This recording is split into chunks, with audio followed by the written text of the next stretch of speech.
Hello friends, आरआरबीपीओ का final cut off आ गया, final result आ गया। और जिन जिन लोगों का सिलेक्शन हुआ, जो मेरे साथियों का सिलेक्शन हो गया है इस साल, उनको बहुत बहुत शुभकामनाएं। और आने वाला जो नया जर्नी है उसके लिए भी बहुत बहुत शुभकामनाएं। और जो आप सब लोग कमेंट कर रहे हैं वीडियोस पे और चैनल पे, टेलीग्राम चैनल पे पर्सनल कमेंट कर रहे हैं, उससे पता चलता है कि इस चैनल से थोड़ी बहुत तो आपकी हेल्प हुई है। तो मुझे बहुत खुशी हो रही है जिनका जिनका सिलेक्शन हुआ है और मैं उनके सिलेक्शन में थोड़ा सा भी अपना योगदान दे पाया हूँ। तो ठीक है, तो अब सिलेक्शन हो गया, फाइनल रिजल्ट आ गया, उसमें आपका नाम आ गया है और आपको बैंक अलॉट हो गया होगा आपके प्रेफरेंस के हिसाब से। अगर आपका नंबर अच्छा होगा तो आपने जो फर्स्ट प्रेफरेंस या सेकंड प्रेफरेंस डाला होगा वो मिला होगा, या फिर कट ऑफ से थोड़ा सा ऊपर है तो आपको कोई बैंक मिल गया होगा जो आपने प्रेफरेंस डाला होगा। ठीक है, तो अब आगे का प्रोसेस क्या है उसको समझेंगे। लास्ट ईयर ही मेरा सिलेक्शन हुआ था और मैं इन सारे प्रोसेस से गुजर चुका हूं, तो मैं समझता हूं कि मैं इस समय आपके माइंड में क्या क्या डाउट चल रहे होंगे उनको अच्छे से समझा सकता हूं या फिर समझ सकता हूं।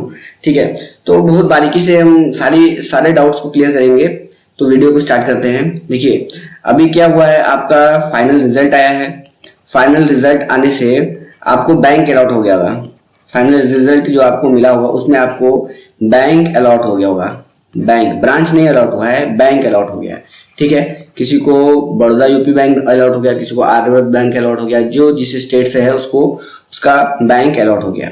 अब बैंक अलॉट हो गया, यहाँ से आईबीपीएस का जो रोल था, आईबीपीएस का रोल था वो यहाँ से खत्म हो गया है। अब आईबीपीएस आपसे किसी भी तरीके से कांटेक्ट नहीं करेगा। अब आपसे बैंक कांटेक्ट करेगी ईमेल एंड मेल, ईमेल और मेल के थ्रू। जो आपने ईमेल एड्रेस डाला था उसके थ्रू, और जो आपने परमानेंट एड्रेस मेलिंग एड्रेस डाला है उसके थ्रू आपसे कांटेक्ट करेगी। ठीक है, तो ज्यादा मतलब मेल वाला जो कांटेक्ट है ये बहुत ज्यादा होगा। ईमेल वाला, मेल से क्या है, डिले होता है, बहुत ज्यादा डिले में आएगा। अगर ईमेल आ जाएगा तो मेल आपको लगभग 1 हफ्ते 10 दिन बाद आएगा। ठीक है, तो अपना ईमेल को लगातार कंटिन्यूअसली चेक करते रहिएगा। होगा क्या, अब बैंक अलॉट हो गया, अब बैंक आपको ईमेल करेगा। ईमेल अब कभी भी किया जा सकता है, हर बैंक का अलग अलग है, ऐसा नहीं है कि सबको सब एक साथ। अब बैंक वाइज हो गया डिपेंड। पहले आईबीपीएस का था, तो जो आईबीपीएस करता है वो सबके साथ होता है। जितने लोग अप्लाई किए हैं वो सबको एक साथ, जैसे रिजल्ट निकला तो सबका एक साथ रिजल्ट निकला, कट ऑफ आई तो सबका एक साथ कट ऑफ आई, रिजर्व लिस्ट आएगा तो सबका एक साथ आएगा। तो ये आईबीपीएस था। अब क्या, आपको बैंक अलॉट हो गए तो आप पर्टिकुलर बैंक वाइज हो गया। अब मान लीजिए बड़ौदा यूपी बैंक है, बड़ौदा यूपी बैंक, ठीक, इसी तरह आर्यव्रत बैंक है, इसी तरीके से बहुत सारी बैंक है। ये अपना अपना शेड्यूल इनका अलग अलग होगा। ठीक है, अगर किसी को बड़ौदा यूपी बैंक मिला है तो इसका मेल आ गया, अगर इसका ईमेल आ गया तो जरूरी नहीं है कि आर्यव्रत का भी ईमेल उसी दिन आएगा। आर्यव्रत का अपना अलग टाइमिंग हो सकता है। ठीक, तो सबका अपना अपना अलग अलग होगा, तो कोई परेशान नहीं होना कि बड़ौदा का आ गया मेरा मेल क्यों नहीं आया, इस तरीके से। और मेरा जो टेलीग्राम चैनल है उसके थ्रू, उसका लिंक मैं डिस्क्रिप्शन में डाल दे रहा हूँ, उस पर ज्वाइन हो जाइए। जिनका जिनका सिलेक्शन हुआ उसमें ज्वाइन होके एक अपना अलग अलग ग्रुप बना लीजिए। जैसे बड़ौदा यूपी बैंक का अलग ग्रुप बना लीजिए, आर्यव्रत बैंक का अलग ग्रुप बना लीजिए जिनका सिलेक्शन हो गया है। इससे क्या होगा, जैसे किसी का ईमेल गलत डाल दिए हैं, किसी ने मेल गलत डाल दिया है, तो उनको पता तो चल जाएगा कि कहाँ पे बुलाया जा रहा है, क्योंकि सबको बुलाया जाएगा। देखिए, एक ही जगह आरओ बुलाया जाएगा या एचओ हेड ऑफिस या रीजनल ऑफिस ही बुलाया जाएगा। अब आपका मेल, आपने गलत मेल आईडी डाल दी है या फिर मेल भूल गए हैं, कुछ भी हो गया है, तो आपको बुलाया तो सेम जगह ही जाएगा।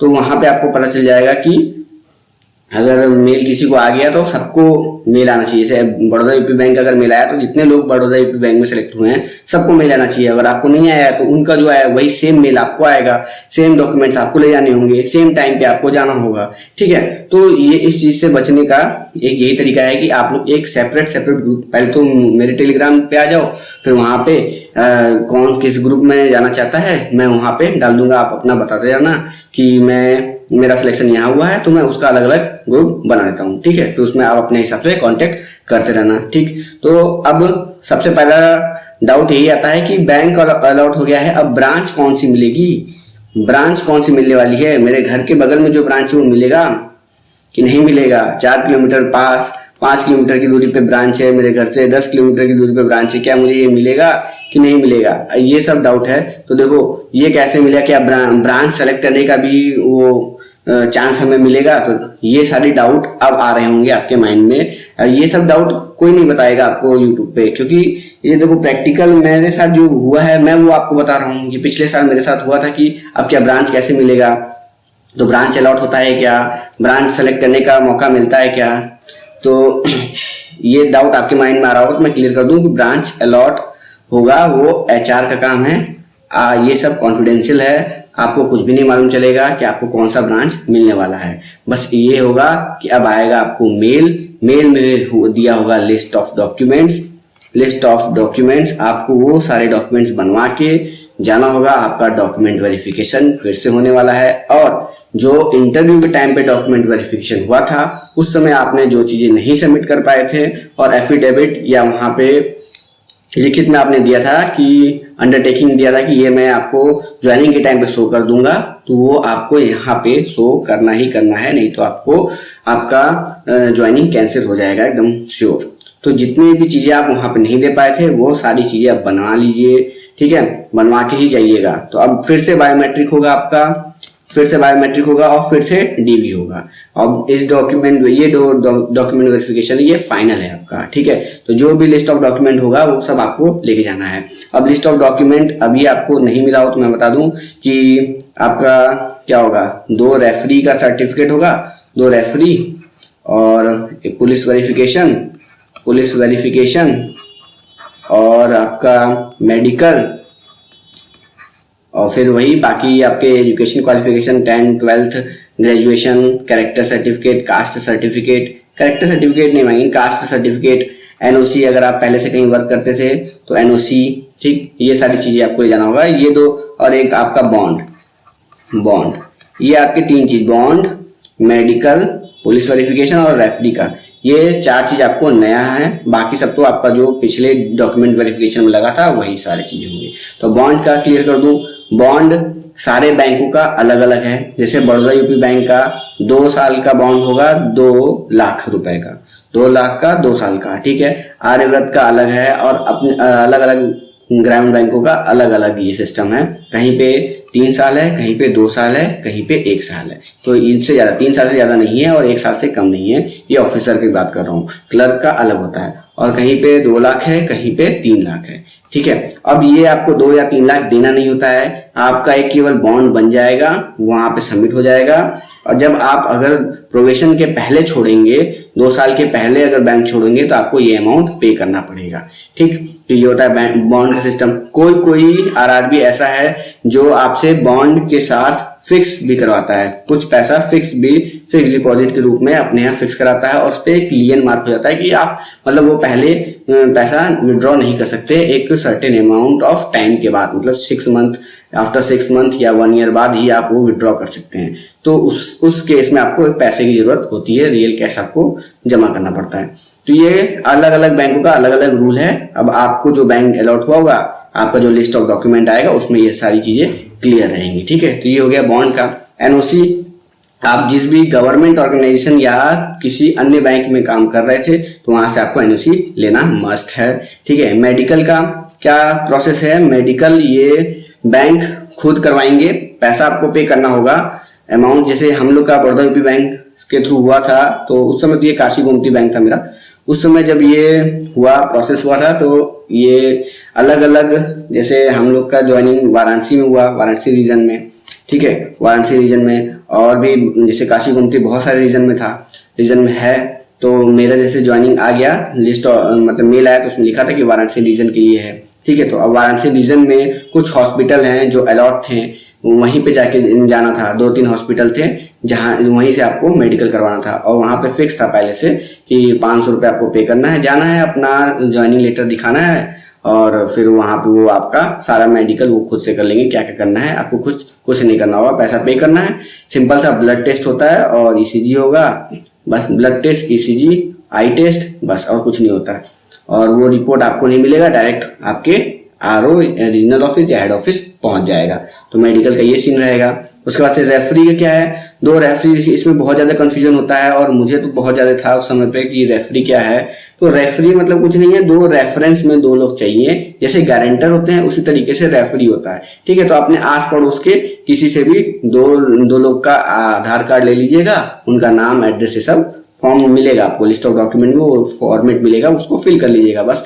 पुलिस वेरिफिकेशन का क्या है, पुलिस वेरिफिकेशन जैसे ये भी अलग अलग बैंकों का अलग अलग नियम है, कहीं पे खुद से करवाना होता है, कहीं पे बैंक वाले खुद करते हैं। जैसे हमारा था बड़ौदा यूपी बैंक में, हमें खुद से करवाना नहीं था, बैंक के द्वारा कराया गया था। ठीक है, बस पुलिस वेरिफिकेशन का एक फॉर्म रहेगा, आपको फिल कर देना है और जब आपका डीबी होगा उसी समय वो सबमिट हो जाएगा और उसके ज्वाइनिंग हो जाएगी। ज्वाइनिंग के 1 महीने बाद, 2 महीने बाद, कभी भी 1 से 2 महीने के अंदर कभी भी पुलिस वाले आपको अपने यहाँ बुलाएंगे, थाने बुलाएंगे, आपसे कुछ नॉर्मल सी बातें करेंगे, आपका पुलिस वेरिफिकेशन हो जाएगा। या फिर वो लोग आपके घर आएंगे, आके कुछ पूछताछ करेंगे और आपका पुलिस वेरिफिकेशन हो जाएगा। सिंपल है। तो ये सारी चीजें होंगी, police verification, referee, NOC, bond, medical, ये सब चीज आप समझ गए। ठीक, तो सबसे पहले बैंक अलॉट हो चुका है, ईमेल आने वाला है, ईमेल का इंतजार करिए। बड़ौदा यूपी बैंक का मैं अंदाजे से बता सकता हूं अपने कि अभी जो सिस्टम, जो सब चीज चल रहा है, मुझे लगता है कि 1 अप्रैल तक ये लोग ज्वाइनिंग स्टार्ट कर देंगे और मुझे लगता है कि 15 अप्रैल तक आप लोग ज्वाइन हो जाएंगे जिन लोग का बड़ौदा यूपी में हुआ है। मतलब 15 दिन के अंदर आपको मेल आने वाला है, अब कभी भी आ सकता है मेल 15 दिन के अंदर, और 1 अप्रैल से 15 अप्रैल के बीच में आपकी ज्वाइनिंग हो सकती है। ठीक है, बाकी दूसरे बैंकों का मुझे नहीं मालूम है, किसी का 15 दिन के अंदर ही आ सकता है, किसी को 1 महीने।